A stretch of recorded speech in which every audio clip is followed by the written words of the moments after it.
Right, my people, welcome back onto this channel. Well, this is another strong one reaching us. Voice of Emancipation, Yoruba National Day. All right, my people, the news in details.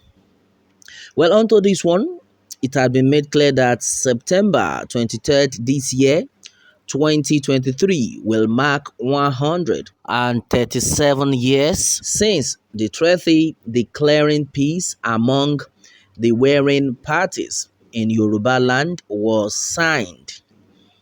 The 16-year-long conflict preceding this, which would later become known as the Kiriji War of Liberation, saw countless deaths as the northeastern Yoruba land and then other subjugated regions sought freedom from the Ibadan stronghold.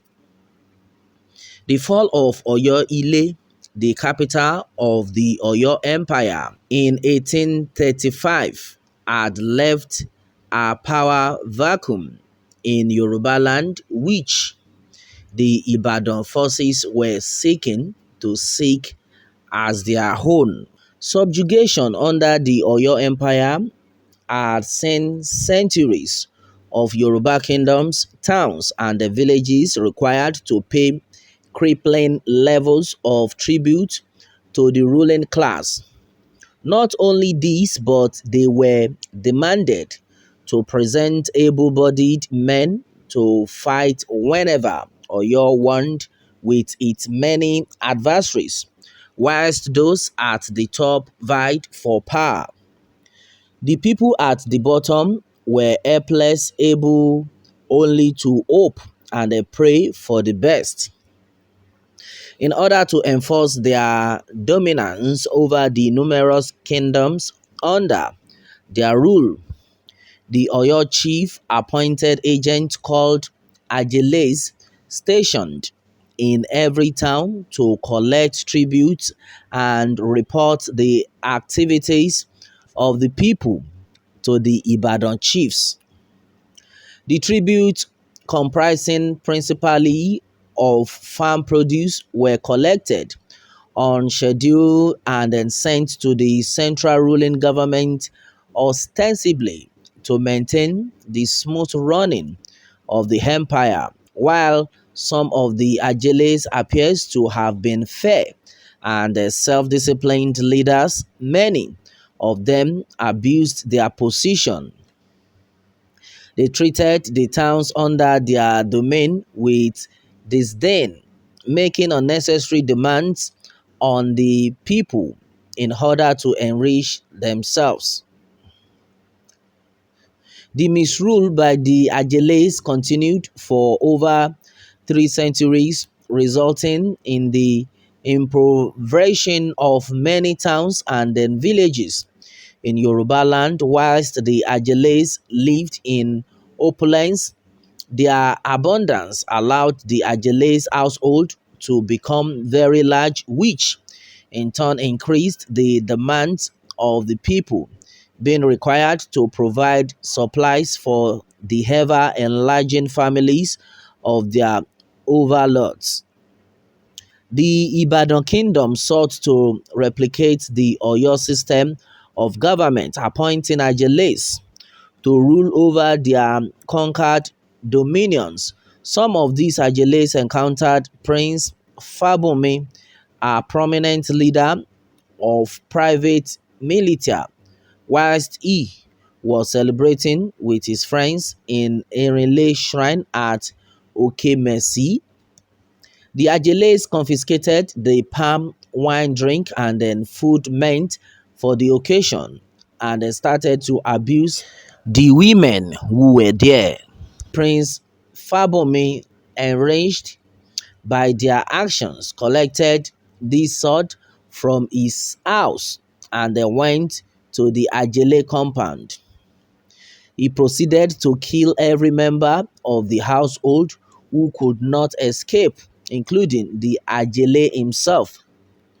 When news of the reached Ibadan, the Are of Ibadan sent messengers to the local king of Okemesi, who was also Fabomi's uncle, instructing that Prince Fabomi must be killed.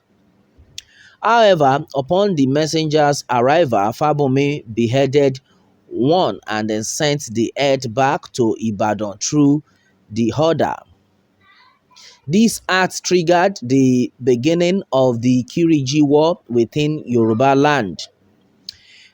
The war was devastating, with the number of casualties still unknown today. However, the legacy of that period has continued to shape Yoruba politics even now, and then will continue to do so for many generations to come. There is no doubt that the Kiriji War liberated many towns and villages from the Ajeles of their time. But the truth is that the ugly institution of Ajele continues to plague us in the British created contrivance known as present day Nigeria. Both the Oyo and the Ibadan Empire sought total control of all the other Yoruba kingdoms, whereas the Ekiti and then other notable tribes in Yoruba land wanted a confederation system of government allowing each kingdom the autonomy to manage its own affairs without external influences. This same dispute is ongoing in Nigeria today between those who seek federal government versus those desiring a unitary system. The Yoruba nation will never be truly liberated from these ageles until it declares independence from Nigeria, and then it's enabled to create a system best spoke to our culture and their needs. We must ensure that we learn from the mistakes of the past in order to never again allow room for the Ajele system to raise its ugly head. Every Yoruba kingdom, province, district, or towns must be made self-sufficient such that no one kingdom becomes over-dependent on another for their survival.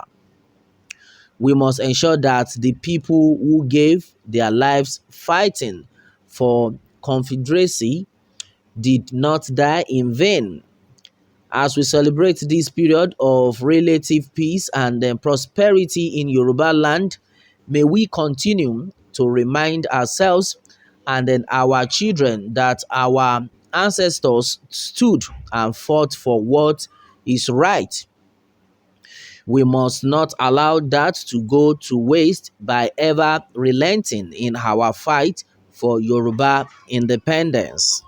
All right, my people, and exactly what is reaching us right now onto this one word more can we say. Meanwhile, let me have your own take, people, on this, and remember to subscribe for more updates if you are just joining us on this channel for the first time. All right, thanks and God bless.